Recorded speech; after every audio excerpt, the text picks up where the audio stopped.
Ladies and gentlemen, boys and girls, Welcome to the Unmarked Marks Podcast, episode 2. and if you I'm didn't Lunchbox. know, You you better better tell call somebody. I'm Lunchbox. These I'm are Chad. also on. These are the I'm marks. Valentine. Tony Two Tap. Bitch your aunt. No, I'm Tony Two Tap. Don't worry about that. So it was crazy how like last week you were supposed to be here, but you had to do something for who? Dude, I was hit by a Lincoln Town car in a parking lot, and I swear to God, Rikishi was behind the wheel. That's wild. Yeah, he did So, it for the like- rocks. So, but like, did he roll down the window and say something about that? Like, Yeah, he called me sorry, Oos. bro, or It was fuck weird. you? He said, "Hey, fuck you, Oos." But Alright, that's Freedom weird. while I was gone, you guys had two things that I just disagree with heavily that I need to bring up. Bring it One, up. AEW's product is not better than the WWE's, and I think the crowds prove that. Also, AEW's women division is not better than the WWE's because you can name 4 or 5 women wrestlers in their division, and you could probably name about 15 in WWE across Name all the 15. brands. Name me 10. In WWE, But hold on. Not the stars, not the ones you see on TV. Name me 10 Undercarders. that you don't see on TV. Raquel Gonzalez. Am I saying her name right? Is it Raquel Gonzalez? Yeah. Yeah, Raquel. Io Sky. Well, no, Io Sky is the champion right now. But She's on TV. Kyrie Sane, On TV. not a star. On TV. Shotzi Black, Shotzi, right? Yeah, Yeah. Shotzi Black. Just Shotzi. Blackheart? Is it Blackheart? Yeah, but she's just Shotzi now. So it's just Shotzi. Yeah. Zelina Vega.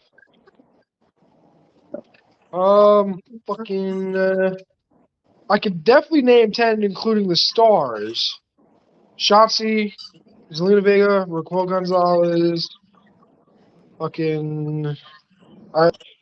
Dakota Kai. She's on TV. There's one surprise you have not come out with yet.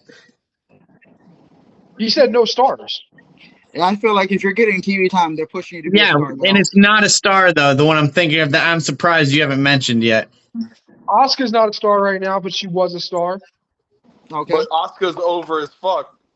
Oscar's Asuka's way gonna over. be- Oscar's the tag team Asuka's champion. over in Japan. Oscar's one of the tag team champions. Nia With Jax. Kyrie. Wait, no, hold on. You said if you're getting TV time, you're a star. I feel like you're getting pushed to be a star. I You're agree. gonna Getting have TV some time? fan, but If you're not I on know dark you guys- matches, you're doing pretty well right now. yeah, Listen, you gotta I have know you some guys are crowd buzz. AEW fans, but in the WWE, everyone gets TV time, and not just the stars. That's not true. That is not true. Not at all. Dude, we're talking about a company that gave the Brooklyn Brawler TV time. And you know what? Mr. Lunchbox here brought up the fact that China won the fucking, Intercontinental, right? Against the man twice. Are we going to forget about Jacqueline winning the Cruiserweight Championship over Chavo Guerrero in 2003 Do we really on a TV honor match? the cruiserweight division? To be honest, I don't remember that, but if I it remember happened, that. it happened. Are we going to... Dude, the biggest star in AEW right now, the biggest star across the company is a WWE Women's Division product. You're not wrong. One of Wait, the are you biggest talking stars. throughout the whole company?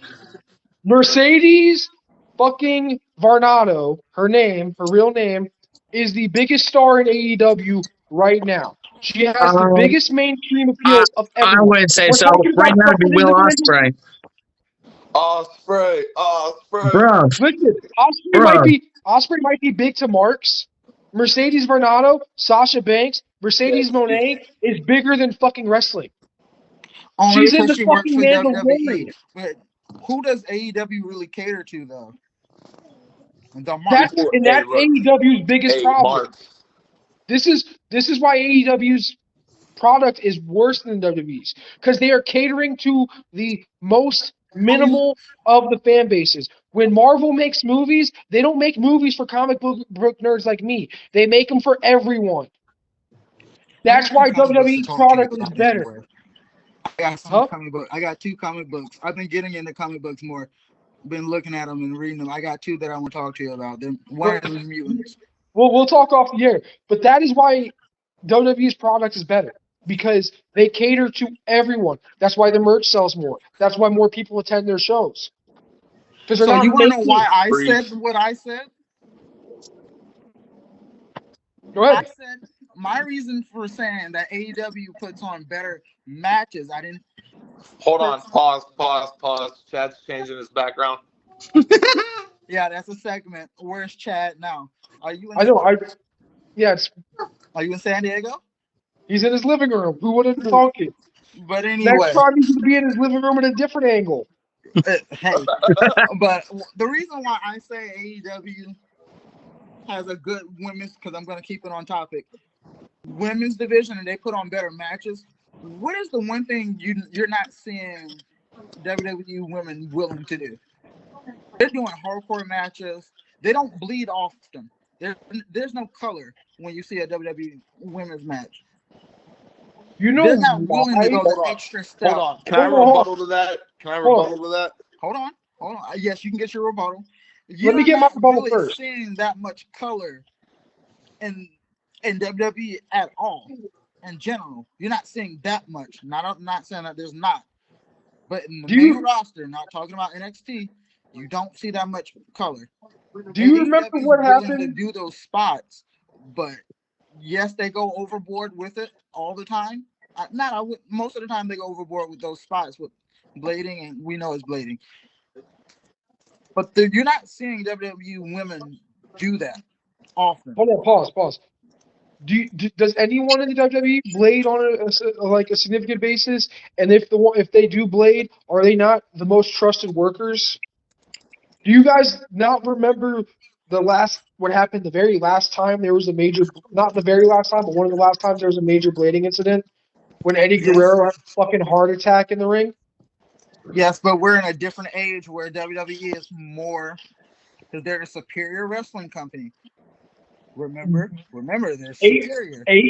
For WWE, cares more about their wrestlers than AEW does, which is why 2 of the main pillars of AEW are out indefinitely because they want to use real glass for fucking spots. Darby Allin still getting glass picked out of his back. And Jack Perry's crying a river because he lost AEW their biggest draw. And Whoa. Yeah, I'm going to stop you right there. 1 second. I'm going to stop you right there because I actually want to talk about this. Tony Khan is crybaby. Can we continue the point? Perry, can we finish our point before we go talk about Jack Perry? Go ahead. So, Chad, what's your reasoning? I gave my reasoning for why. Hold on. Can you go after Zelko's rebuttal? Zelko had his rebuttal, or Lunchbox had his rebuttal. Relax. All right. First of all, it's 2024. WWE does not need to have color. You should not be sticking a razor blade in your forehead in 2024. Weren't you on the podcast last episode agreeing that there should be more color? Yes, there should be more color, but only in like Cody Rhodes and Roman Reigns. There should be color. Yes, that's a given. The deep-rooted ones.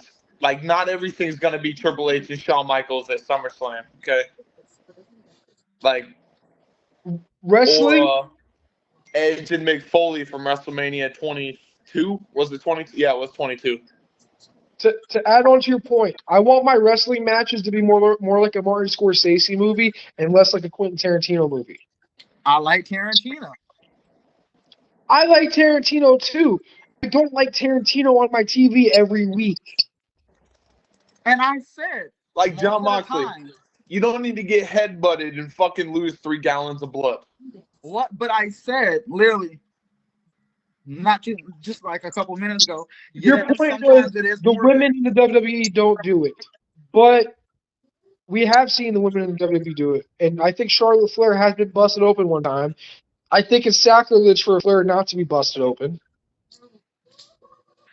Yeah, even though she's so much like her dad. But I'm just saying, it's not often. The fact that they were willing to go the extra step to prove a point. When was the last time we had a women's?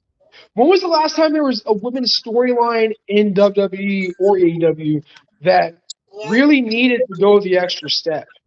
Like these aren't blood feuds. Like, when has there ever been a need for it in any match other than a first? Like Becky Lynch and Nia Jax is a perfect example. There should have been just a little bit of color, but there wasn't. Was there? No, but no, there wasn't. The reason there should have been color is because if Nia Jax did not break Becky Lynch's nose that night before Survivor Series, I think it was, there would have never been the man Becky Lynch. Okay, yeah. I got us a push. So there should have been just a little bit of color in the last woman standing match. There's only one feud in the last, only one women's feud in the last 15 years I think of that needed color. And that should have been Sasha and Charlotte, especially when that Hell in a Cell match they had. Yeah, I agree. Where they beat the fucking piss out of each other. That is the only women's match I think should have had color. I don't need color in wrestling all the time. This isn't the Attitude Era. We don't need shock value on TV. We are a much more evolved consumer. Give me the storyline. But so okay, hold on, Chad. What's your reasoning for why you think? I'll be honest with you. It's because, like I said before, this isn't a sprint. This is a marathon. And, they're building up real stars at this point. They're taking young talent and they're building their young talent. Unlike WWE, who is relying on their few stars to really push. They're not building like AEW is right now. Where's the 4 pillars of AEW homegrown talent? Are they on TV or injured? I'm talking about girl-wise. I'm talking about the women's division. I'm not talking about men's. Who in the WWE women's division today is not homegrown talent? Asuka. Wait, what was the question? 3 Japanese wrestlers? Hold on, what was the question? Chad made this claim that AEW is building up their women's division and WWE is using their old stars. I would argue the contrary, because in order for AEW to breathe life into their women's division, to make the average consumer give a damn, they went and got a homegrown talent from the WWE to be their leader. Okay, they got one homegrown talent. One. Where did Toni Storm develop? Where did Toni Storm fail, though? Time out. Where did she not? She didn't excel like she did in AEW. The reason WWE went after Toni Storm is because she made a name for herself on the indies. Okay, that's where everyone does. Okay, Paige. Where does she develop? The indies. Ember Moon is not her name currently. Athena. Where did she develop? You mean Athena? Athena. What do you mean develop? Okay. When you go from the indies and you go to the pros, you still need the polishing. Where did she polish her craft? You're always trying to master your craft. Where did they get those finishing touches? NXT? Yes. This is how much that AEW is trying to build up their women's division, that they let someone like Jade Cargill walk, and she is so fucking green that she has to develop in the WWE for 8 fucking months. AEW doesn't develop. AEW now name me a WWE women's wrestler that not homegrown. You're gonna say Asuka. Asuka spent years in NXT holding the rest of the class. Sure, she gave great matches. Was she a storyteller, Kana? Kairi Sane? Bro, 90% of the women's division is all homegrown in WWE. You're going to name 3 wrestlers that came from overseas.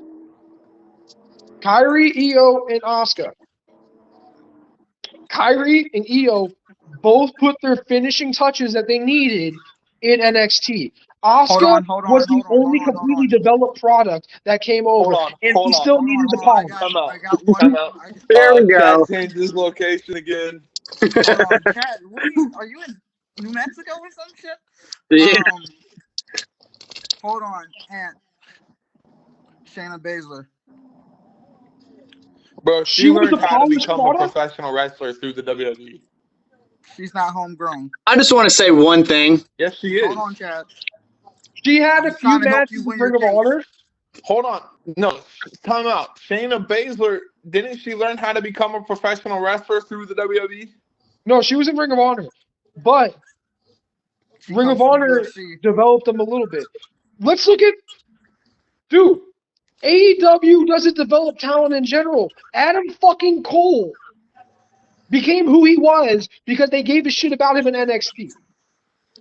I think he was pretty established in the Indies. Yeah. The average consumer does not give a shit about the Indies. That's the biggest problem. The average consumer doesn't give a shit about WWE if you really think about it. Dude. Go watch the here we go. Adam Cole popped up as a surprise entrance and hear that fucking pop from a crowd of casuals. 1 second. Let me say one thing to all y'all. Does anybody else agree with me that this man down here is the Stephen A. Smith of our podcast? Are you talking about me? Yes. No. The difference between me and Stephen A. Smith is I'm rambling with fucking points. Hold on. Can we let Chad go to his Jack Perry thing? Okay. Yes, go to your Jack Perry thing. Hey, lead us in this charge, bro. So I want to bring up that because, Anthony mentioned that Jack Perry was the reason why CM Punk left. That is not true. CM Punk is the reason why CM Punk left. And let's be honest with ourselves right now. Shut the fuck up. Wait, let me talk. Who made CM Punk fight the Elite? CM Punk. He didn't have to step over his damn boundaries. He didn't have to start shit with Jack Perry either. They could have went a whole different route with that thing. He went into business for himself, okay? That was a decision between him and Hook. If you both decide it's okay, it's up to y'all. It's not up to CM Punk. Everybody's not Fragile Phil. And let's be honest with ourselves on that. Fragile Phil, if you're going to insult the GOAT, fucking get it right. And shut the fuck up. Hey. Historically, when you go in business for yourself against the company's wishes, what usually happens? You normally get fired. Okay, so when Jack Perry went in business for himself and CM Punk gave him the APA treatment in the back, and now you got Tony Khan punishing him because CM Punk's gone? Okay, but he gave him the APA treatment even though he already was told not to give anybody else the APA treatment after he tried to APA the Elite. Opened his mouth. No. The Elite tried to APA him because they kicked down his door. I'm about to piss off a lot of Young Buck fans. I don't give a shit about CM Punk. I'm not a CM Punk guy. I'm indifferent about Phil. What I'm not indifferent about is the fact that the EVPs of a company had more of a fragile ego than he did. Went in business forms. Bro, the Young Bucks, Kenny Omega, they pulled some 1997 Hulk Hogan type shit in that background locker room. And CM Punk said, no, I'm not doing this. I mean, it is their business, though. So it's kind of, and they were paying him money to do what they wanted him to do. No, Tony Khan is paying him money. Hold on. But Chad, they're the EVPs. Don't you kind of think it's odd they start shit with people? They always have a better interest for the company, right? I do. Themselves over. Chad, the best interest for AEW. I do understand that. Okay. I don't like that they're the EVPs and they wrestle at the same time. They were conspiring against CM Punk because they knew CM Punk is a bigger draw than they are. The pipe bomb is a bigger draw than Super Kick Party. Super Kicks are so fucking overrated. Thanks, Young Bucks. But we're gonna talk about Canadian Destroyers next. Yeah, let's not pretend. I mean, yes, the Young Bucks use a super kick, but everybody fucking uses a super kick because of them. Yes, and it's you not just reinforced his point anymore. I shouldn't see someone get super kicked 4 times in a row. I shouldn't see a super kick duel in the middle of the ring. Professional wrestling. We need more matches. We need more matches like Benoit Angle and less matches like any fucking Young Buck match in the last 10 years. And I'm not going to disagree on that. Stop. There's been some good Young Buck matches. There has been. The Young Bucks versus Hangman and Kenny Omega from Revolution. I think it was the year before COVID. Yes. That was one of the best tag team matches I've ever seen. That's cool. How many super kicks were hit? Probably a lot. We need less matches. We need less matches with less finishers used. If you're going to use your finisher multiple times in a match, it needs to be a submission finisher. Hold on. Since Chad's away, we're going to pause on the Jack Perry thing, I'm assuming. Oh, I'm here. No. Well, let's just a deep dive. Could you imagine if The Undertaker had to use more than one tombstone to put away pretty much everyone? The problem, it'd be crazy, but the problem that you're getting at is there's not very many finishers that are protected anymore. Yes, we need to protect them. We need to protect them. But how can you? If same person, if there's 3 people that can do the same move as me as their finisher, how can you protect something that's so copy and paste? Making your signature or use a different finisher. But that's like going up to anybody who uses the spear, because Roman uses the spear. I was just about to say. Here's the thing, though. Everybody uses a spear now. Let's be honest with ourselves. There's a difference between having to hit 2 spears and having to hit 7 fucking super kicks.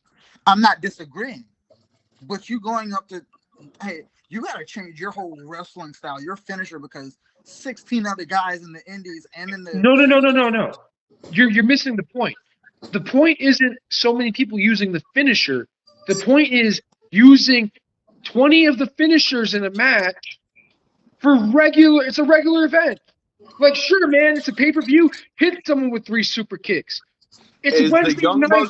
Is the Young Bucks finisher even the super kick? No. It's not even their finisher, so why is it? But we treat it like it is because Shawn Michaels. Yes. But it's the same.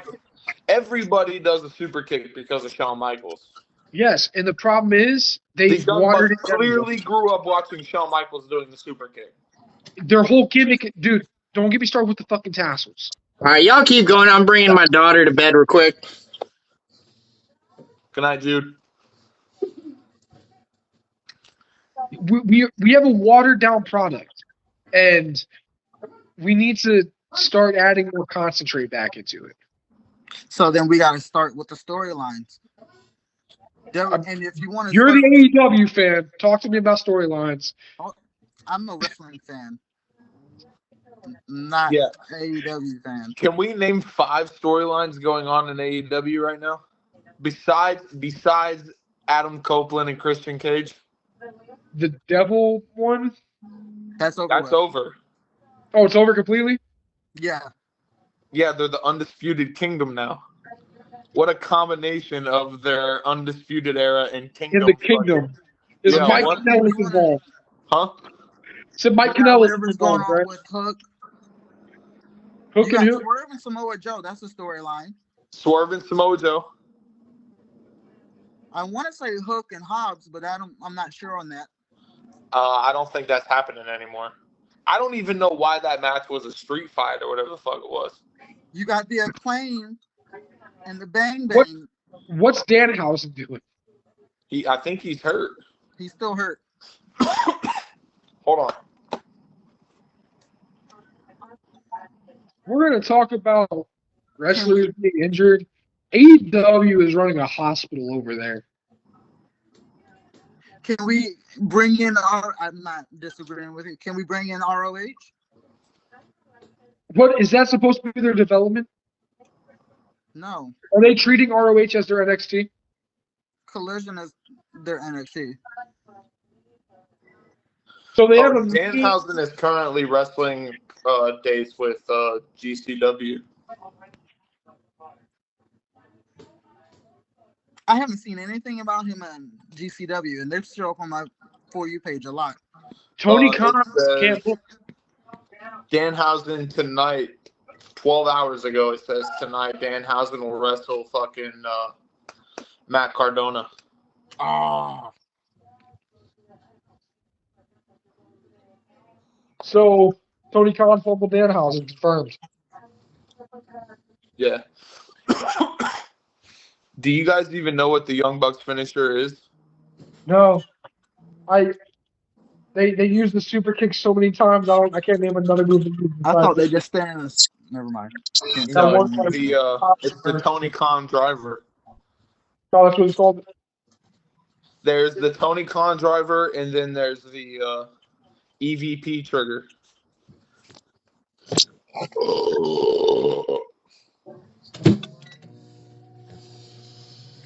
Great. Chad's back. Yeah. Hold on, Chad, finish your point on Jack Perry. My point is, I think that it's pretty stupid that we're getting to 7 months now of a suspension. Let's be honest here. 2 months, 3 months. I can understand it. 7 months in, I think it's getting a little excessive now. How many months has it been at a sold-out crowd between that? About 6 months, right? They went 6 months without a sold-out crowd? Who? After Wembley. I don't know how long it was, dude, but if they're in America, there's a 90% chance that arena is less than half full every time. Jack Perry should have been fired. I agree. I'm not saying I disagree. But at this point, he either needs to be fired or they need to bring him back. Plain and simple. There's no storyline there. Why would you bring him back? As far as I'm concerned, they should send him to a glass factory. As far as I'm concerned, they should fire him and Sammy Guevara, but that's... You can't do that, though. 1 second. They announced who their pillars were before they even established anything. Yeah, look, dude. These are the 4 pillars of AEW. Only one of them has done anything significant in the company. I watch AEW because I get to watch like crazy fucking matches, and it's fantastic. Listen. They announced who their 4 pillars were. Only one of them did anything significant, and you can't even buy their merch right now. Do you think MJF got fired? Or do you think, not fired, I shouldn't say fired. Do you think he re-signed or didn't re-sign?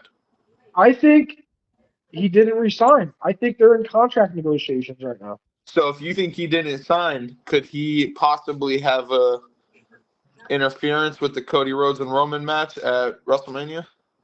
No, I think they would save that for the Monday after Raw.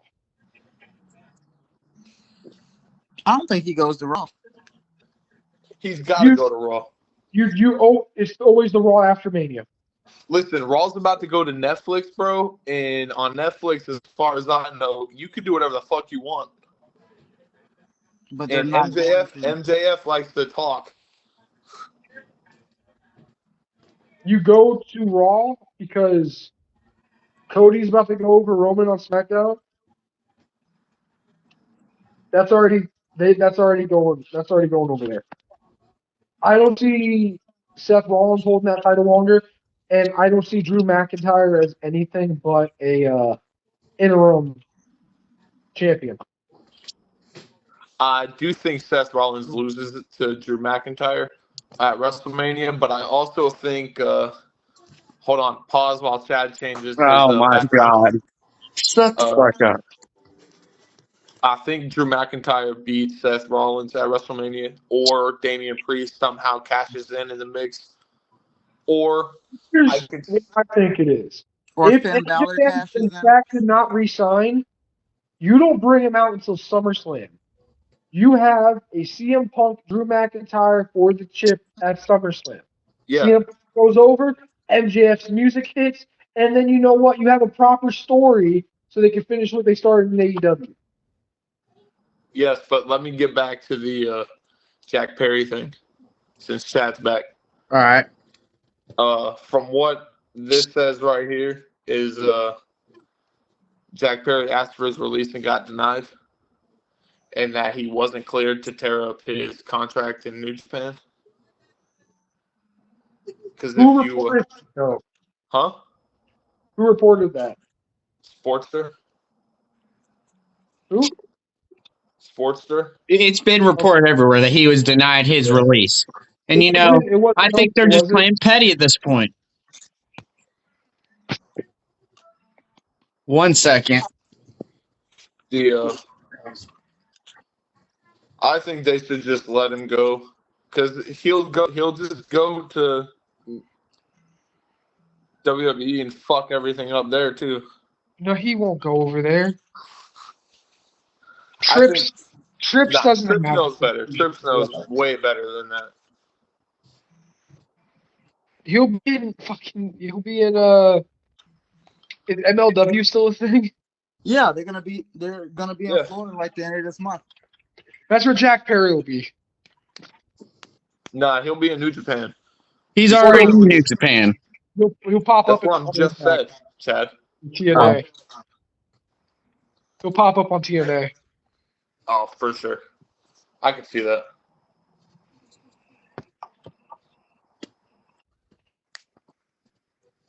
Y'all, did you watch any wrestling this week? Oh, all of it. I didn't have a chance. I watched everything except for TNA this week. And that's just me being honest. You didn't watch any of Test and Albert? How could you not watch Test and Albert?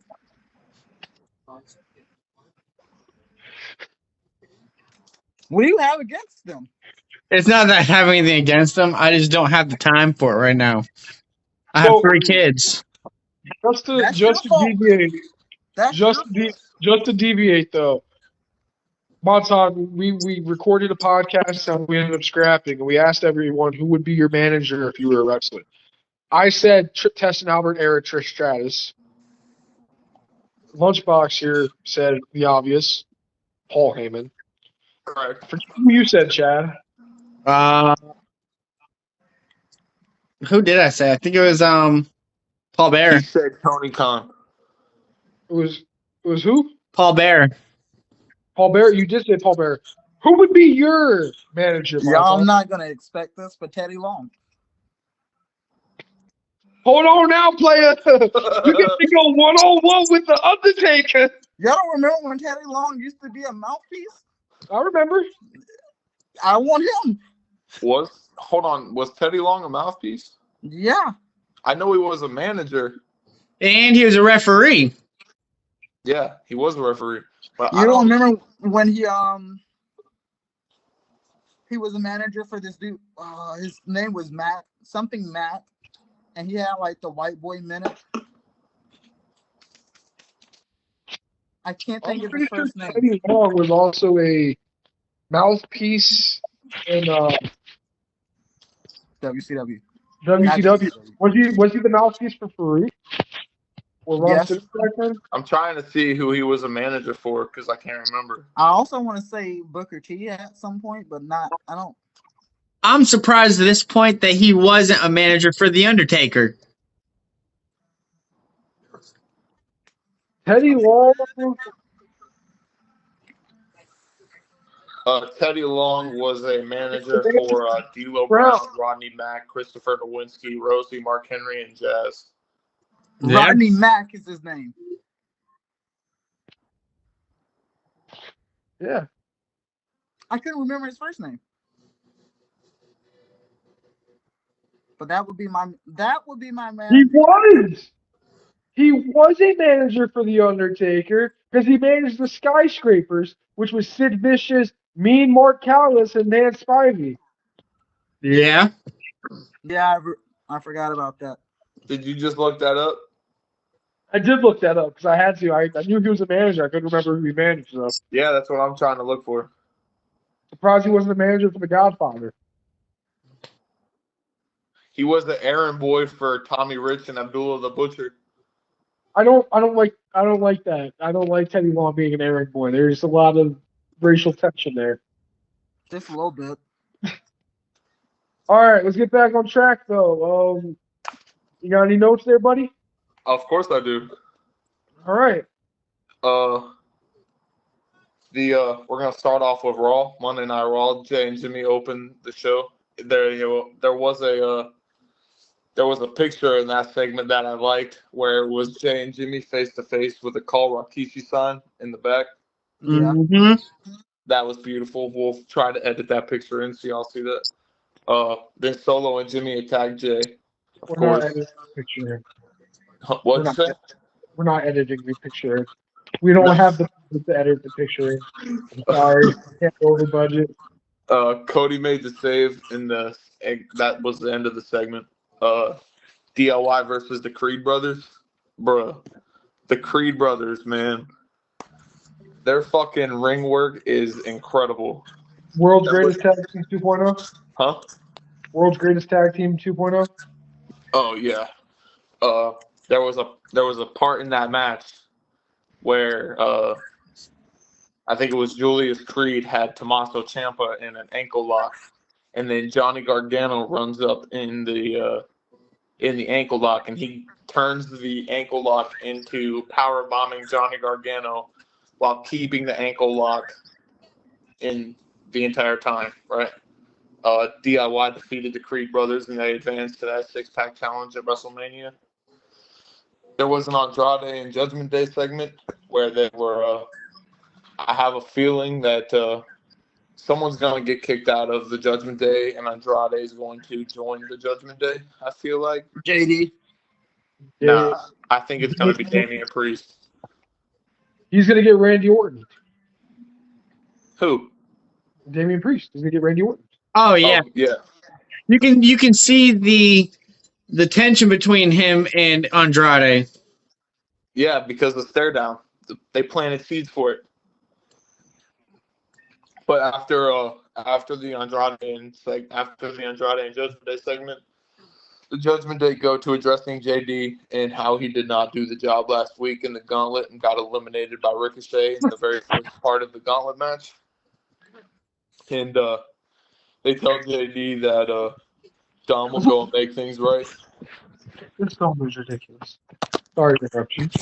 You're good. Then Kaden Carter and Katana Chance versus Indy Hartwell and Candice LeRae. Hartwell and Ray. I can't believe I couldn't remember fucking Indy Hartwell earlier. That's one of my favorite women's wrestlers at the moment. Is it because of the boot? The boot? Yeah, she does the big boot. No, I just like her in ring work in general. And her accent throws me off every time she talks, and I forget. What I like about the Indy Hartwell and Candice LeRae stuff is they're planting seeds for Candice LeRae to become a heel. Obviously, she's already a heel. She's not over the top being a heel right now. A couple weeks ago, she brought up Maxine's dead brother, which was kind of deep, but Paige?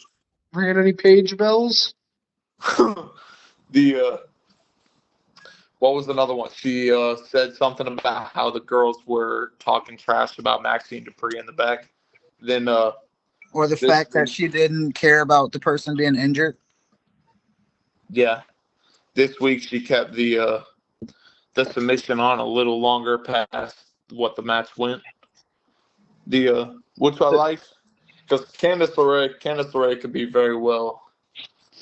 What about the drop kick she did? Huh? The drop kick she did to the chick. So which one? What are we talking about, Monton? When during that match, one of the women went out with an injury, and they were like, they paused the match to see if everything was okay. Was it Kaden Carter? Yeah, I believe so. Yeah. Candice LeRae could be If they do it correctly, she'll be perfect. She'll be hopefully she'll be women's champion one day because I like Candice LeRae. She's married to Johnny Gargano. Johnny Wrestling. But anyway, as we go on, there was the Cody Rhodes segment, which was where he went full Homelander. That was the only good part of that show. Like that saved the show. Raw no, was Monton, stop.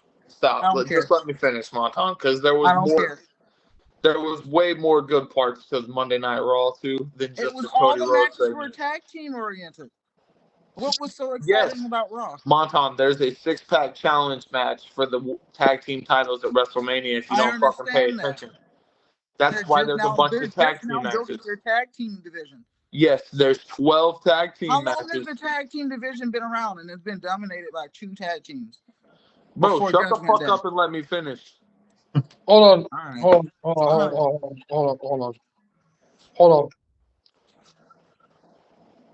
Monton. What's up? Can you name the last 4 tag team champions? Yeah. You got Judgment Day, because they're 2-time. The Usos, they had the belts before Judgment Day. Incorrect. So they didn't have the belts previously before Judgment Day did not beat the Usos for the World Tag Team Champions.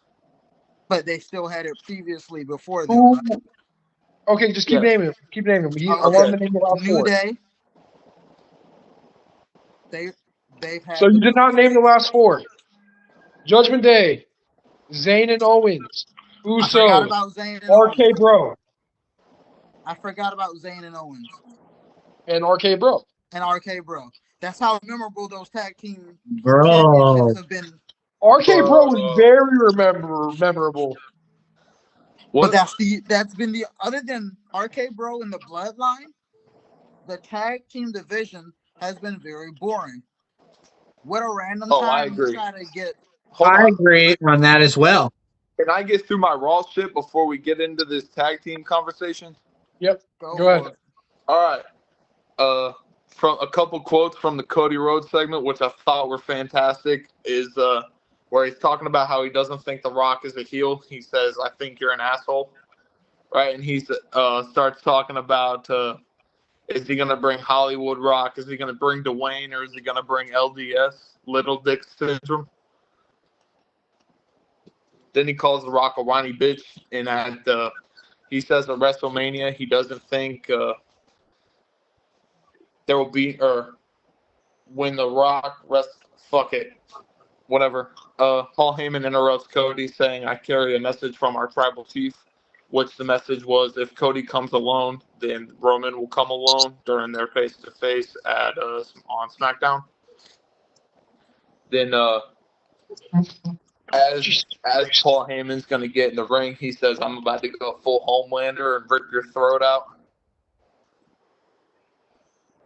I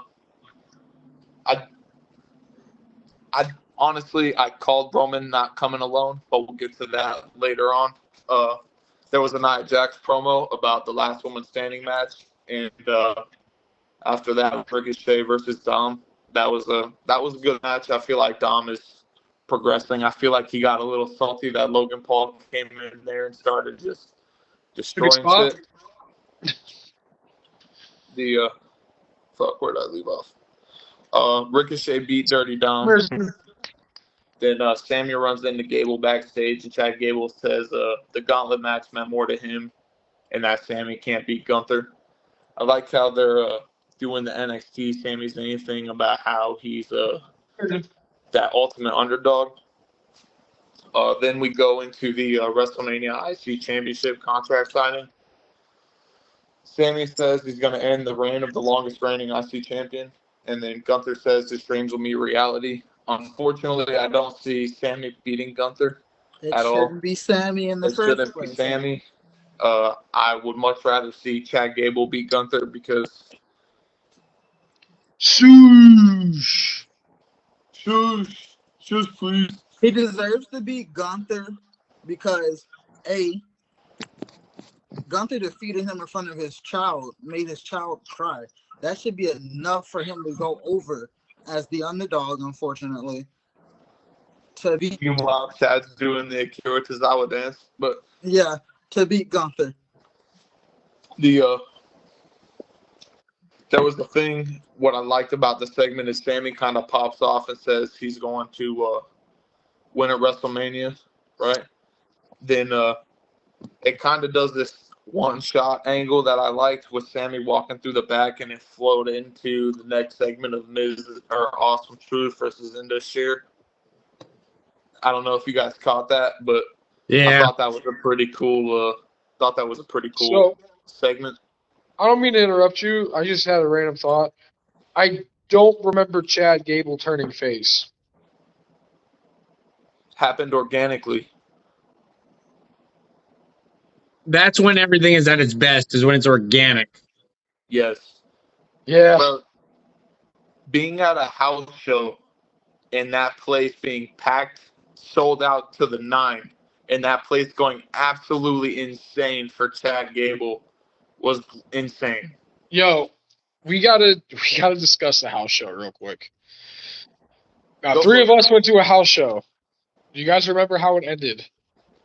Yes, it was Seth Rollins. I think he curb stomped Dean Ambrose, and Dean Ambrose laid there until everybody left. Yeah, I got that on tape. We were sitting there while they were taking the ring down, and he was still laying there. That was fantastic. We're also in the paper for that. We are. Who would have thought? It's crazy. Who would have thought? Eventually, when we get better editing skills, we can edit a bunch of pictures and shit. But the next match on Monday Night Raw was Awesome Truth versus Indus for winner to advance to the 6-pack tag team challenge or tag team match at WrestleMania. Then there was a Drew McIntyre segment, and they recreated the LA Knight walking past Roman like he didn't mean anything with Seth Rollins and Drew McIntyre. Then it goes, like, before that, it goes to commercial break, and there was another run-in with Sammy and Chad Gable. And Chad Gable tells Sammy, if you don't change your mentality, you can't win, or you can't beat him. Then I didn't really get to watch the Seth Rollins segment because I ran to the bathroom, so I didn't get to watch it. But the next match was the New Day versus the Alpha Academy. The winner to advance into the tag team match at WrestleMania. I'm just trying to clarify that with Monton. There's a reason there's been 12 tag team matches in the last couple weeks. The Alpha Academy? Yeah, it was, I think, Akira Tozawa and Otis. Okay. Alpha Academy I just blurred American Alpha and Chase U together in my head. Oh, fantastic. I just blurred those together in my head. That's a teachable moment. The New Day defeated Alpha Academy, blah, blah, blah. The main event, which should have been the main event, and I'm glad they made it the main event, was the last woman standing match between Becky Lynch and Nia Jax. Great match. Fantastic. How long did it go? Longer than 2 minutes? I think 15 minutes. They went for quite a while, surprisingly. But they beat the fucking piss out of each other. I just remember someone telling me earlier that women's matches don't go longer than 2 minutes. Normally they don't. Okay. The only thing I got from that is that Becky Lynch is really short. All right, but anyway, it was fantastic. I like when Rhea came out there. Yeah, we'll get to that. I want to talk about how Pat McAfee and Michael Cole made one of those moments fantastic with Becky climbing the ladder and dropping the leg drop on Nia Jax. That was the finish. Nia Jax bounced off the barricade, landed on the announce table, and Becky Lynch dropped a leg drop from the top of the ladder. Yeah. It was fantastic. Pat McAfee doing the explosion thing like he did. It was cool. I think since Nia Jax has returned, I think it's been fantastic how she's been used. I like how she's been using the bonsai drop. Yeah. I also feel like going into SummerSlam or whatever Backlash, maybe, I don't know. I feel like it'll be a fatal four-way between Liv Morgan, Nia Jax, Becky Lynch, and Rhea Ripley. I think that they might just save that for WrestleMania. Nah, WrestleMania is going to be the man and mommy, for sure. But look, after Becky Lynch beats Nia Jax, Rhea Ripley comes to the ring, and that stare down, just them staring at each other, dude, that's all it needed. It was perfect. And the only thing I took from that stare down is that Becky Lynch is really short. Yes, I met Becky Lynch too. It was quite the run-in at some food truck place in Tampa. Alrighty. I could go on. You want me to go on to NXT, or do you want to comment a little bit about Monday Night Raw? Let's talk about NXT.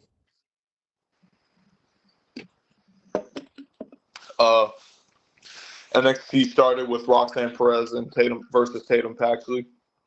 Roxanne beat Tatum Paxley via submission.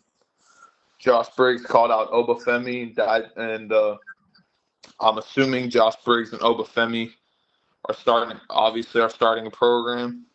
Then Dijak interrupts, which I feel like obviously it's going to be a triple threat. It's stand and deliver for that. But again, there was another tag team match. Axiom and Nathan Frazier versus No Quarter Catch Crew. If you don't know who No Quarter Catch Crew is, it's Damon Kemp, William Regal's kid, Drew Gulak, and I can't think of the other guy's name. It's not Riley Osborne. He's a part of Chase U. But anyway, Axiom and Nathan Frazier defeat No Quarter Catch Crew. Sol Ruka comes back. I think it's her first match back. She wrestles Brindley Reese. Sol Ruka defeated Brindley Reese. I want to mention that the Soul Snatcher, her finisher, is probably one of the coolest finishers. We talked about finishers earlier. I believe it was at the beginning. But she kind of runs to the turnbuckle and does a flip through the turnbuckle and then RKO's variation to the opponent, which is dope. You mean a cutter? You okay? Sure, we could call it a cutter, but it's an RKO. All right, I'm just saying. An RKO is a variation of a cutter. He said a variation but of it's RKO. An RKO. It's a jumping cutter. Yeah, he said a variation of the RKO. Okay, well, it's a cutter. Blair Davenport attacked Sol Ruka after Sol Ruka's match. Then there was the Tony D'Angelo segment. He cut a promo on Ilya Dragunov because he's about to wrestle. That's my boy, you know. I can't wait to put Tony D'Angelo on this painting. Hey, look, that's good. Tony D'Angelo states that Tony D's the only man that could break the unbreakable, which I thought was a cool quote from that promo. That's the only thing I got here. Now the next match was Drew Gulak versus Riley Osborne for the Heritage Cup. I like what they do with the Heritage Cup. It brings something different, but get something different than carrying around because that thing looks fucking heavy, and I feel like that's a lot to lug around. They need to make it a belt rather than a trophy. No, but I like the idea of the carrying the cup around because it's not a belt. You know what I'm saying? Yeah. Like there's still prestige to it. It's just not as wearable. It's something different. I like it. It's just. I look forward to it being used as a weapon. Oh, bro, somebody's dying if you use that thing as a weapon. But Drew Gulak defeated Riley Osborne. The Good Brothers were on NXT, which I thought was dope as fuck. They wrestled Hank Walker and Tank Ledger. Yeah, they're kind of feuding with all of the tag teams down there right now. It's fantastic. Too sweet. Too sweet. The Good Brothers defeated Walker and Ledger, which everybody knew that. The main event was Trick Williams versus Noam Dar. Trick Williams defeated Noam Dar. And then after, which I thought was kind of cool, Melo's hired security comes to the ring. Melo's music hits. Trick Williams is standing in the ring. Melo's music hits. And the security guards come to the ring. And what you think is going to be Melo at the entranceway, that's where they get you, because Melo was dressed as one of the security guards and attacks Trick from behind to end the show. Which is actually pretty good. Which I thought was kind of cool. Was it CM Punk that disguised himself as one of Undertaker's druids? Yeah. Yeah, CM Punk crossed a lot of lines when he was wrestling with The Undertaker. Do you guys remember when Austin pretended to be the cameraman? Yeah. There's been multiple instances where superstars thought about, like Sting. If we're going to talk about disguises, let's talk about Sting's disguise. He had the best I don't disguise. think we should talk about someone disguising themselves as themselves. Or can we talk about Ric Flair being in WCW doing the same thing? Pretending to be someone? Dude. Okay. I think Vince Russo? I think Steve Austin has the most instances of being in disguises. What about Hulk Hogan acting as Mr. America? We don't talk about that. We watched him take a lie detector test, Chad. Yeah, brother, that wasn't Hulk Hogan. I don't know who you're talking about. That was Mr. America. No, the Austin as the doctor, Austin as the TV guy, TV cameraman. Didn't Chris Jericho dress up as Rey Mysterio one time? Speaking of Jericho, Moxley / Ambrose pretending to be a cameraman in his feud against Jericho. Yeah. What do you got, Chad? Since you're all kicked back and relaxed over there. What? He just was done shooting some people outside of school. A couple guys who were up to no good started making trouble in his neighborhood. And then your mom found look, out. I'm going to quickly get through Dynamite because some of this shit was trash. I also just want to get to... Before you get through Dynamite, how many promos did they cut? In Dynamite? Yeah. No, bro, I think Dynamite had the most professional wrestling, like actual wrestling, on their show this week. That's good. I think they usually do, but how many stories are they telling? That's what I want to know. See, that's a different conversation. Bro, even TNA and WCW have storylines and promos going on. I mean, technically, there's one. Huh? Technically, there's one going on right now. What? I said technically there is one promo / storyline going on right now. Where? Christian and Edge. Cool. Usually in my professional wrestling companies where I have like 40 records on or wrestlers on employment, I think I want more than one storyline. I think I want probably 20 storylines if I got 40 wrestlers. I think that's a good ratio. I'd take no storyline than having the same boring ass one for 4 years. Oh! Are you talking about the EVPs versus the rest of the company? No, he's talking about the Bloodline. Hold on, let me get through Dynamite. Before we do SmackDown, we could talk about your Bloodline thing. My camera's about to get really dark because this dog has to go outside. Go ahead. Talk about AEW. All right. I'm changing backgrounds, Chad. Are you jealous? No. Yeah, Chad. I think this is the first time you haven't changed as many backgrounds in the last couple weeks.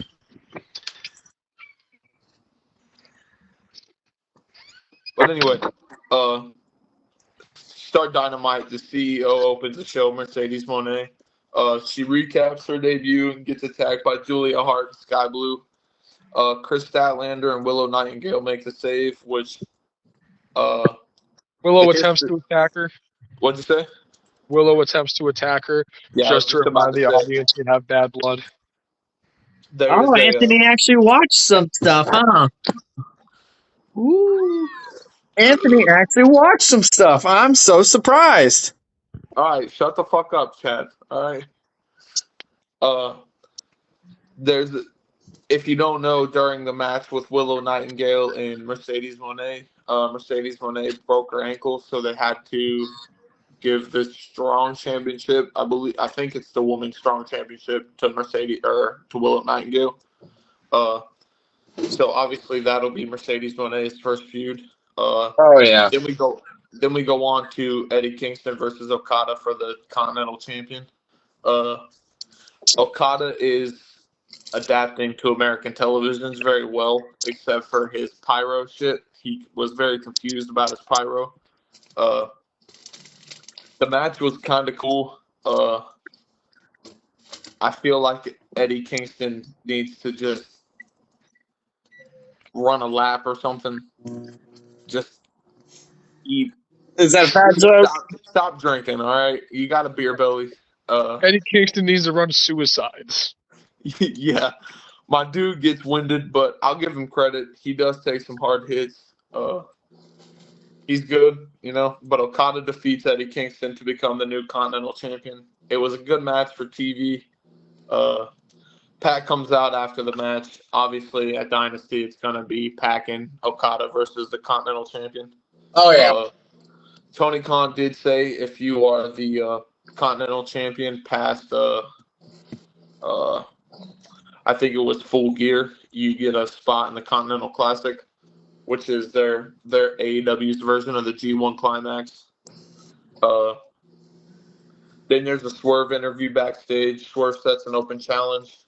Whose house? Swerve's house. The next match was Chris Jericho versus Hook. Hook takes. I feel like Jericho sandbagged Hook a little bit during his German suplexes because Hook drops him on his head a couple of times. Hook defeated Chris Jericho, which was crazy because I didn't think Chris Jericho was going to put Hook over. Via roll-up? Yeah, via the roll-up. All right, it's 2024. Chris Jericho does not need to be going over any young talent, and he definitely doesn't need to be putting them over via roll-up. This isn't like it does nothing for Hook. It does nothing for Hook. He beat a geriatric Jericho via roll-up. If Hook beat 2002, if Hook beat 2002 Chris Jericho via roll-up, that's the surprise. That's like 1, 2, 3 Kid and Razor Ramon. Yeah. But Chris Jericho is one broken hip away from being in a retirement home. So wait, now that they fought, though, are we getting Jared Hook back? No, Chad. We need Jericho off TV. Keep him on commentary. There was the next thing after that. They go to commercial, blah, blah, blah. They come back. There was an Adam Cole segment where he says Wardlow's new mission is to make sure the Undisputed Kingdom keeps the gold they already have. I think about Wardlow is you had basically Prime Batista Part 2. And you fumbled it. And you fumbled it harder than fucking Russell Wilson on the goal line in a Super Bowl. That was an interception. Huh? That was an interception. Yes, but you had Marshawn Lynch in the backfield. If you really wanted to win that Super Bowl, give the ball to Marshawn Lynch. But that's besides the point. We're not going to talk about Russell Wilson here. Thank you. Yeah, shut the fuck up, Khan can't book. Chad, shut up. Tony Khan can't book. Chill. Because he booked some great dream matches sometimes, like Shibata and Danielson. Yeah. For every one good match that Tony Khan books, he books 5 sugars. There's 3 sloppy matches to every one solid. But 25 sugars to every one good match. After Wardlow failed to beat Samoa Joe last week, sorry, my dog's a little stupid. After Wardlow lost to Samoa Joe last week, I don't think I could take Wardlow as serious anymore. He's kind of a joke. Oh, yeah. He just gets bounced around to faction to faction. So, AEW should have did to Wardlow what NXT did with Braun Breaker. Yes, correct. Yeah, they should have. Ospreay comes out to the ring after the Adam Cole segment and apologizes for what he did in Toronto last time he was in Toronto. If you don't remember what he did last week, I keep saying last week. If you don't remember what he did last time he was in Toronto, he wrestled Kenny Omega, who is from Canada. He took the Canadian flag and kind of ran it between his groin area. I remember that.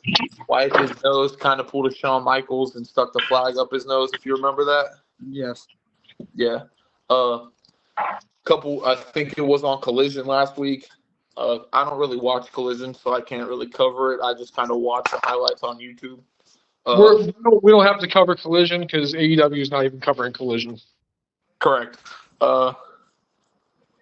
Bryan Danielson tells Will Ospreay that he couldn't fill his shoes, stuff like that in ROH and on the Indies. Ospreay came back with a line that I thought was pretty dope. He says, the reason Will Ospreay can't fill Bryan Danielson's shoes is because they're too small for him to fit. Which I thought was pretty solid. That was a good line. It was pretty solid. Then Ospreay goes on. What'd you say? It just sounds very elementary. Ospreay lays out a challenge to Shibata for next week on Dynamite, which I'm excited for. It's cool to see Shibata wrestling again, considering he busted his forehead headbutting some dude, which good for him to come back. Tony Storm, the next match was Tony Storm and Mariah May versus Deonna Purrazzo and Thunder Rosa. Thunder Rosa and Deonna Purrazzo defeated Storm and May. Them two together are pretty good. Huh? Them two put together are pretty good. Chad, that was a little sloppy. Like, Deonna Purrazzo could have done a little better. It's a little sloppy. They need help. If they're gonna succeed, they need some help. They need more than help. They need a structure. AEW needs a performance center. That's what ROH was supposed to be. But in order for AEW to succeed, they need just a little bit of structure. They need. Even WCW had the power plant. Yeah. The open challenge with Swerve that Swerve laid out previously, the Butcher answered it. Swerve defeated the Butcher via submission. After the match, Swerve wants the AEW World Title, obviously. Joe interrupted Swerve, and now we're on to the main event. The TNT Championship I Quit match between Adam Copeland and Christian Cage. It was amazing. It was great. What I thought about it, I wish I could have seen it back when they were, a little bit younger. But watching them at the stage in their life that they are now and how this match couldn't even have happened.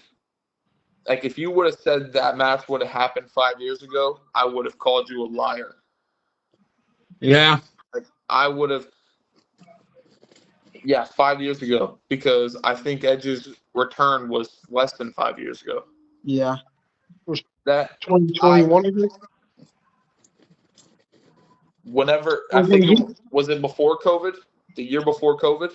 Yeah. No, it was after. It was like the first Royal Rumble with the crowd. I think it was. No, because I remember Edge.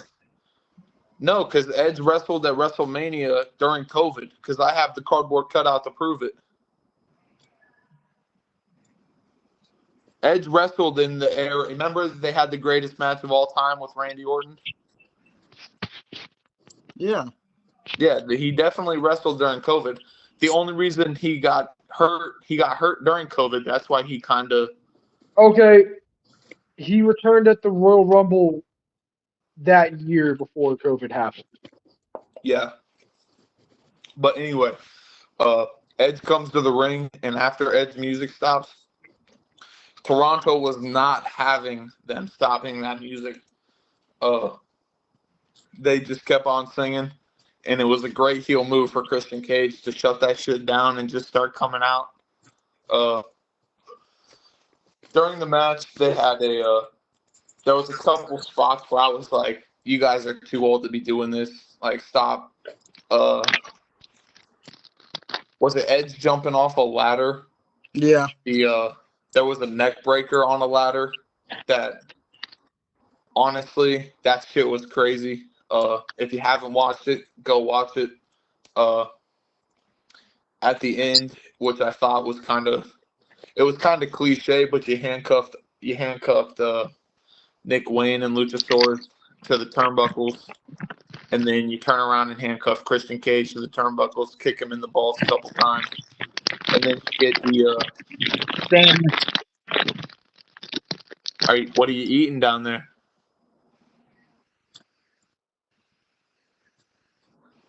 Weirdos. I like how he brought out Janice. Yeah. The thing's name was Spike. Copywritten. What's copywritten? Janice.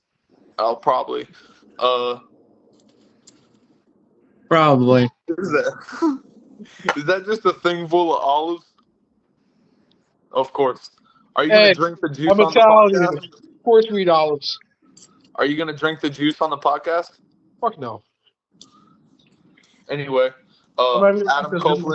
Adam Copeland defeated Christian Cage to become the new TNT champion, and that was the end of the show. Before we go into SmackDown, Monton mentioned how the Bloodline storyline was boring. Yeah. Elaborate on that there, bud.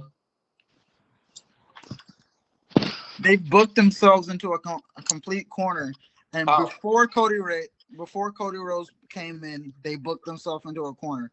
You've had Roman Reigns go over so much; he's beating everybody there. You had to bring Cody Rhodes in and make Roman a strong champion, because majority of his matches, he didn't win clean. There was always some interference. Yeah, it's cool showing the family element, showing all that. That's great. That's cool. That was another layer they added. But after that, it's still, you've beaten everybody. Can you name me a cowardly heel that has won matches cleanly all the time? I'm just saying the interference. Because, okay, you can win matches as a heel, but majority of them don't have to be interference. I was about to say, there's one person that I know did not win cleanly, and it was probably way worse than Roman, and that was Adam Cole in the Undisputed Era.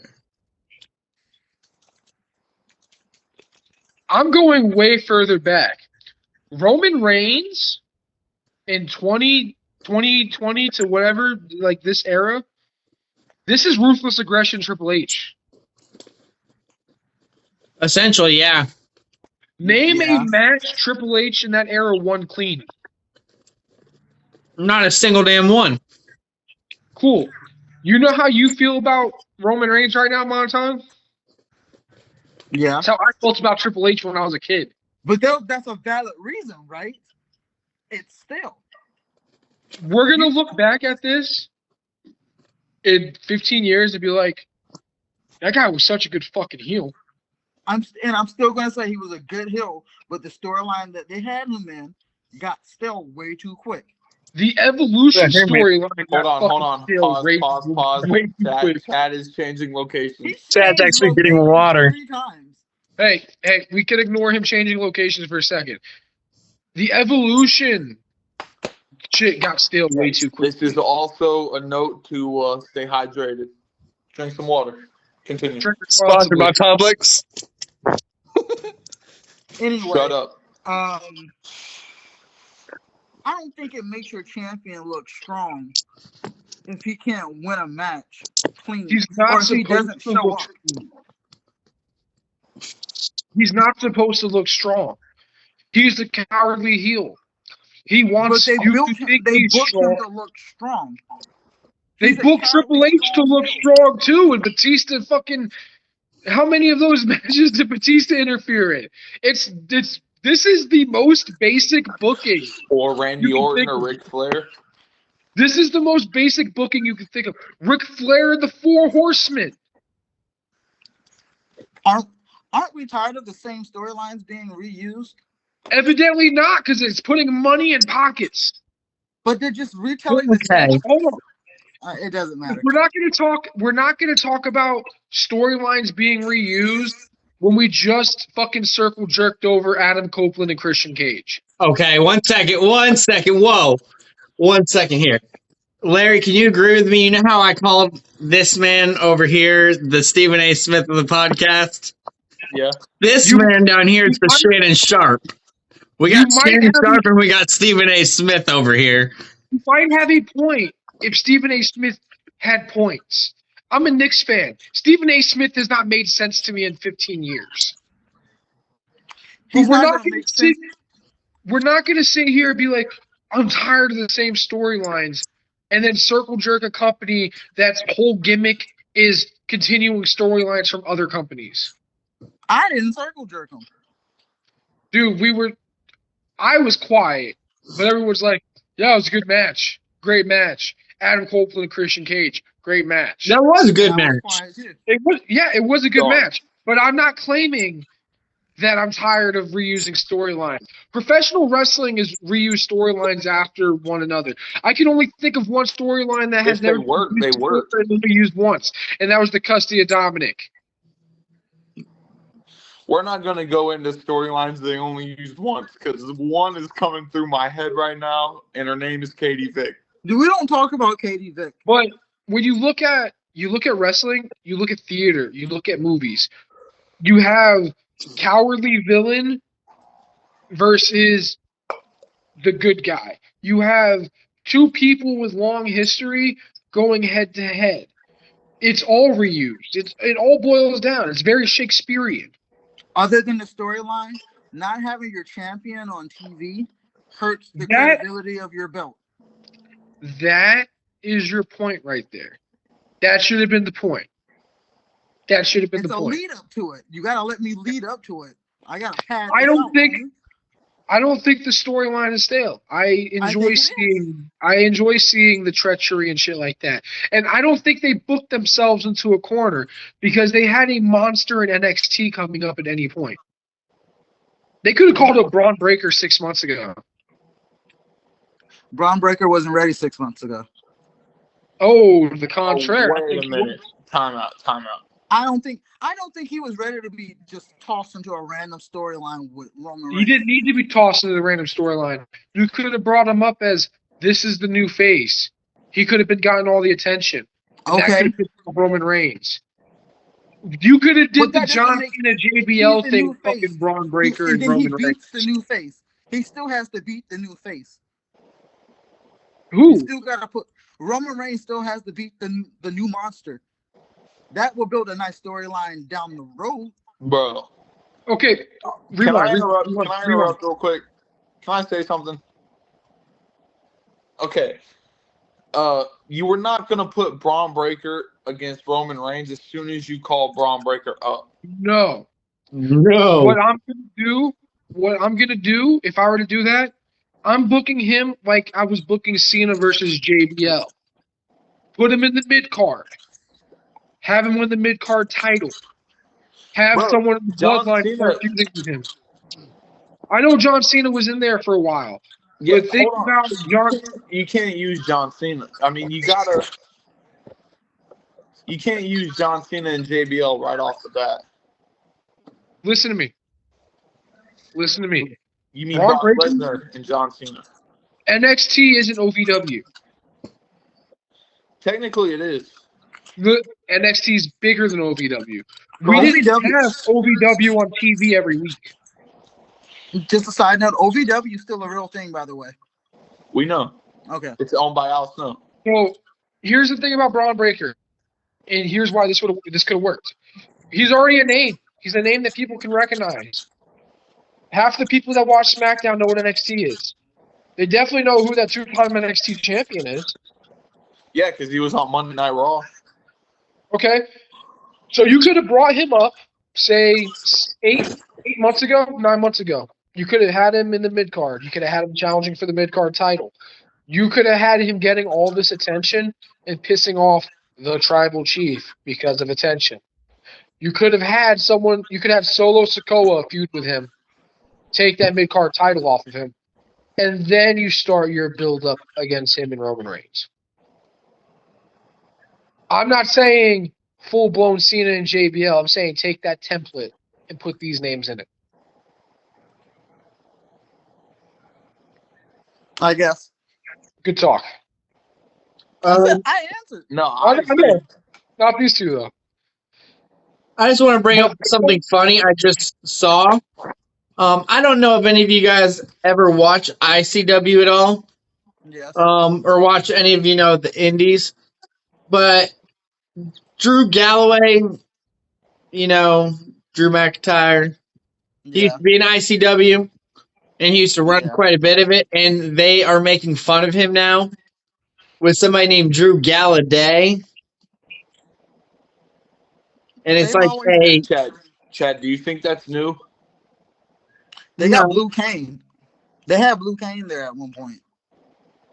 Who? Cool story, bro. Tell it again. Blue Cane. I'm talking about Chad. Oh. What? Cool story, bro. Right, so hold on. Back to the bloodline being boring, though. Why do you think it's boring? He thinks it's boring because your champion isn't on TV defending the belt. I kind of agree with that a little bit, to a sense.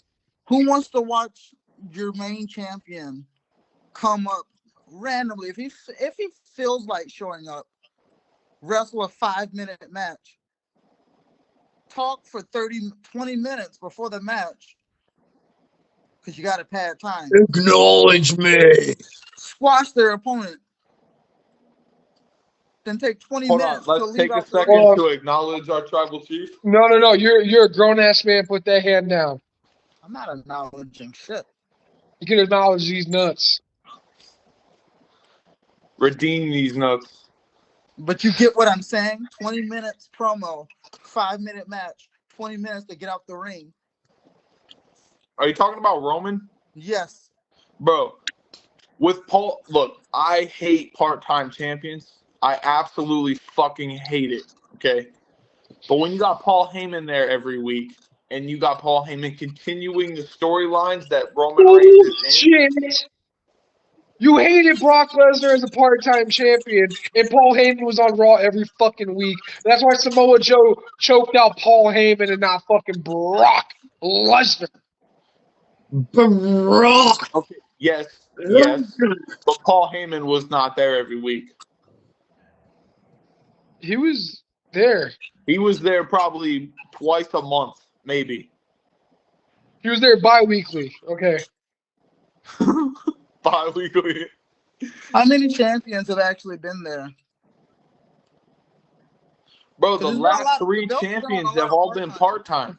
It's been on a lot of part-timers. Not the last 3 the last 3 Universal champions have been part-timers. Roman, Brock Lesnar, and Roman Reigns. Who you said 3 though? Yeah, Roman Reigns, Brock Lesnar, and Roman Reigns. Who did the Fiend drop the belt to? Goldberg. I said Goldberg. Fucking Goldberg. And Goldberg dropped it to Brock, right? Or Roman? Yeah.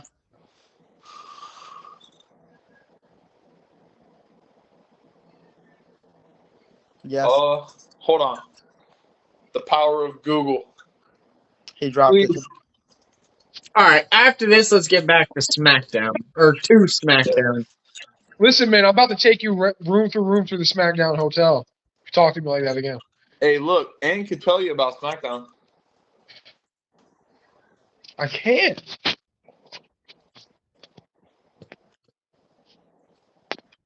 I can, because you sent me your notes. Is it Diarrhea Dwayne? No, it's actually very holy shit. Diarrhea Dwayne was not on. I asked for your notes. Honestly, there's really one thing that I just want to talk about. That Braun Breaker vignette, that's how you build up a monster. Yes. Come on, take fucking notes. Yeah, I like how they added the like his broad jump, his 40-yard dash, how much he weighs, how tall he is. Like I like how they added the. They added his speed running the ropes. Yeah, they added the speed to everything. Him running the ropes. Hey, look, Braun Breaker needs to chill running the ropes though, because he almost died a couple times doing that. Well, he's a genetic freak, and he's not normal. I can't wait Just for him to change his name to Braun Steiner. Please. I can't wait for him to do the Braun Breaker math on TV. We need some more Steiner math. Fuck, I missed it. He did it on NXT. Yeah, it's NXT. I want him to have a different finisher. I want him to be a Frankensteiner. Well, what'd you say? What'd you say, Lunchbox? Why? Because he does a spear? That's his signature. He does that overhead press slam as his finisher. Yeah, but I think his finisher is also the spear. No, that's his signature that he uses to set up the overhead press. Yes, similar to Goldberg. Press too. But I definitely remember him defeating a bunch of people on NXT by using the spear. Yeah, Nathan but Frazier, Gunther. He's also the last man to pin Gunther. Weren't those like crazy spears, not like just typical I'm gonna run at you spears, like you're springboarding at me and I'm gonna spear you out of the air type spears? Yeah, but it's still a spear. That's like when you do a springboard RKO. It's not a regular RKO. Yeah, but it's still an RKO. It's not like his regular. I mean his regular finisher. That overhead press. All right, so the only thing you're going to talk about is the Braun Breaker vignette? Yeah, because you probably got your Google the conversation going. There's a couple things I actually want to talk about. All right. Talk to me. We should wrap it up shortly. So. Yeah. There was the Jade Cargill vignette. Finally, after 7 months, that she'll finally be on SmackDown. Untrain the AEW. What'd you say? Yeah, the untrained AEW from her. Yeah. There was the AJ Styles promo, or they thought they were gonna have an AJ Styles promo. LA Knight pulls up in that dude's driveway, starts honking his horn, and then they get into a fight out front of AJ Styles' house. Brought me back to Triple H and Randy Orton when Triple H. I wrote that down in my notes. Yeah. I wonder if AJ Styles and Kale Sonnen have the same steroid dealer. Dude, AJ Styles looks like he ate AJ Styles. AJ Styles is fucking yoked. He looks like Vegeta coming out of the time chamber. You notice absolutely yoked. You notice he only buffs up when he gets that haircut, right? Huh? You notice he only buffs up when he gets that haircut, right? When he was in TNA. Monton, I don't notice when other dudes. Yeah, whatever. Have their haircut. You should probably not the bald guy about haircuts. Fair enough. Anyway, when he was in TNA, he had that same haircut and he had bulked up.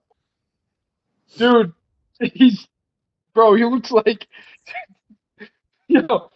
AJ Styles right now looks like Mark McGuire, Sammy Sosa in the 90s. Like if you put a before and after, like he looks like Barry Bonds year 10 versus year 1.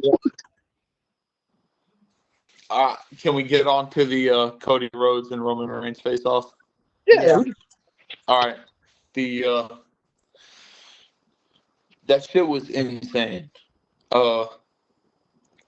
It's the way they are doing this shit. I don't agree with Monton about how I don't agree with Monton about how the Bloodline storyline is boring.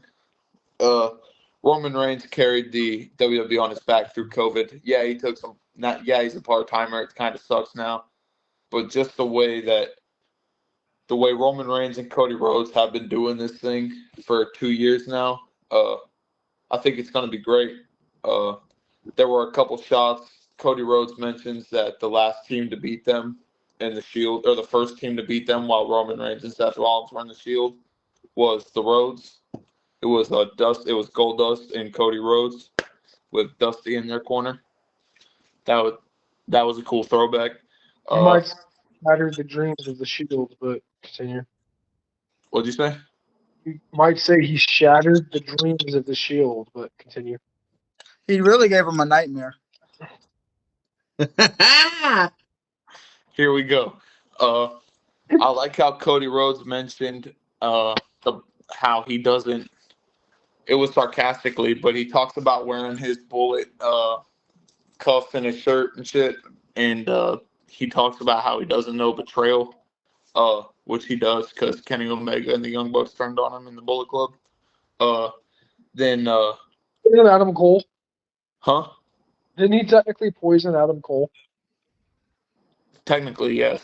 He killed off Adam Cole. He killed off Adam Cole so Adam Cole could come to the WWE. Professional wrestling. To end the segment, obviously Roman Reigns did not come alone. As Roman Reigns starts walking off up the ramp, Solo and Jimmy pop up behind Cody Rhodes through the crowd, come through the crowd, walk around the ring, get behind Roman, and then Cody Rhodes also did not come alone. Seth and Jay also pop up, and they join Cody in the ring. Then that was the end of the show. Now, my thoughts on the end of that segment, how long before, I mean, we only got a couple weeks until WrestleMania, but how long until they turn that match into a 6-man match and Jay eats the pin? Like how it's going to be Jimmy, Rock, and Roman versus Cody, Seth, and Jay, and then Jay will eat the pin, making it Bloodline Rules at WrestleMania or Night 2. What do y'all think? I don't think he eats the pin. I don't think he gets involved. I still think Seth eats the pin. There's still a possibility it's just going to stay the tag team match. I'm just fantasy booking. I don't think it's going to be a 6-man, but after watching that segment and the way SmackDown ends, I just thought about how it could be a 6-man with Jimmy, Roman, and Rock against Jay, Seth, and Cody. I think if it becomes a 6-man, it'll be more of a letdown because now you're just adding another person to it for no reason. I actually think Cody eats the pin night 1 to just stack the odds. It'd be like, we pinned you last night, we're going to pin you again. I think Cody eats the pin night 1 in the tag match. You think Cody eats the pin? Yeah. Because we're building him up to come over. They're building him up to come over to others.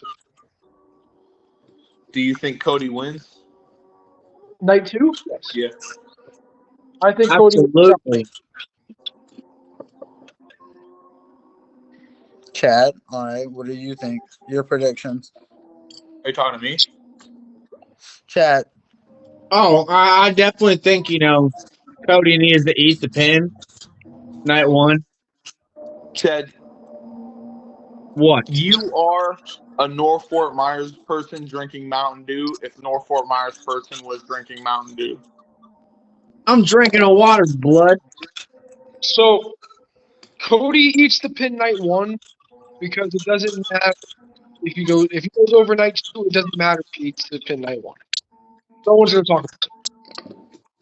Yeah, because I think Vince McMahon said they only remember the finish. Yeah. It took a lot out of me tonight. So they're definitely going to remember Cody eating the pin. Yeah. Or are they going to remember walking out as champion? Yeah, but night 2, you still got it. You know what I'm saying? Yeah, but it's just the odds. Like, the odds keep stacking against this man. It just makes it even sweeter when he overcomes them all. Like Tupac said, it's all odds. What if he doesn't overcome? Have y'all thought about that possibility of them just screwing us over? You're in the 2020s. You're not going to have a guy win the Royal Rumble 2 years in a row and not. I'm just saying, what if they're like, haha, you thought? Montauk, who's on the cover of the video game right now? Who has his own finish the story mode? All I am saying, yes, he's gonna win. What if they're like, no, you guys thought wrong? The only way always that possibility to leave Mania Night 2 as champion is if he gets an injury that forces a different finish. I'm just saying, what if? I'm not entertaining your what if. Okay. I'm just not entertaining it. There's no possible way where he loses. I'm just sorry. It's not going to happen. If Cody Rhodes doesn't walk out of Mania Night 2 with the title, there's going to be an influx to AEW that they've never seen before. I agree. And I'm okay with that. Yeah, you're okay with that. You know who's not okay with that? TKO. Me. That's fine. Bro, if Cody Rhodes loses again, I'm going to go on my I fucking hate WWE speech all over again. For the sake of my Twitter feed, I hope that doesn't happen. I hope so too. Mm-hmm. But I want to end with Blue's match of the week. Yeah, Blue, what match did you like? It's actually a tie. It's the last woman standing match with Becky Lynch and Nia Jax. Can we talk to him real quick? Blue, what do you think? Blue's actually not here. Oh, Blue. Okay. He's inside sleeping. Wake his ass up. But Azula, what match did you like? She is freaking out. That is the I Quit match. She was not prepared Yeah, for this. the second one is the I Quit match for sure. I think Azula's favorite match was none of them, because she is a tired bitch. Sure. But I think that concludes the second episode of the Unmarked Marks podcast. I agree. All right. Thanks for coming. Fun fact. Hit that Your like. dog almost have the same name. Like, subscribe, follow me on Twitter, L_box54. Thanks for coming to where the pins don't really matter. Yeah.